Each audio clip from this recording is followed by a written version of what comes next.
ডাক্তারে বলছে যে হার্টে সমস্যা হয়েছে, 4.5 লাখ টাকা চাইছে।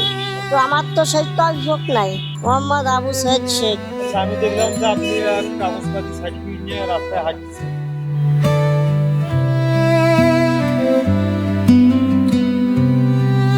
আমি আগে রেস্টুরেন্টে কাজ করছি, এখন আমার এই সমস্যা হওয়ার কারণে আমার কেউ রাখে না, কাজে রাখে না। আপনার কি সমস্যা হয়েছে? আমার হার্টের সমস্যা, ডায়াবেটিস আছে, হাই প্রেশার আছে, আবারও আমি স্ট্রোকও করছি। চিকিৎসা করেন নাই? কি বলে ডাক্তার? চিকিৎসা করছি আগে, কিন্তু এখন আমি বর্তমানে করতে পারছি না। ডাক্তারে বলছে যে হার্টের সমস্যা হয়েছে, 4.5 লাখ টাকা চাইছে। তো আমার তো সেই তৈফক নাই, আমি যে রিং করাবো আমার সে তৈফক নাই। আমি আটপাতি যে 10 জন আমার টাকা পয়সা দেয়, আমি তাইতে চলতেছি। আচ্ছা, আপনার ওয়াইফ আছে না? হ্যাঁ, আমার ওয়াইফ আছে। বাচ্চা কাচ্চা তো আছে? না, বাচ্চা কাচ্চা নেই। আগে চলছে, এখন আমার চলার মতন কোনো সিস্টেম আমার নাই। আমি নিজেই এখন খেতে পারি না, আমি বাড়ি ফ্যামিলি খাবো কি? আপনি এখন কি চাচ্ছেন মূলত?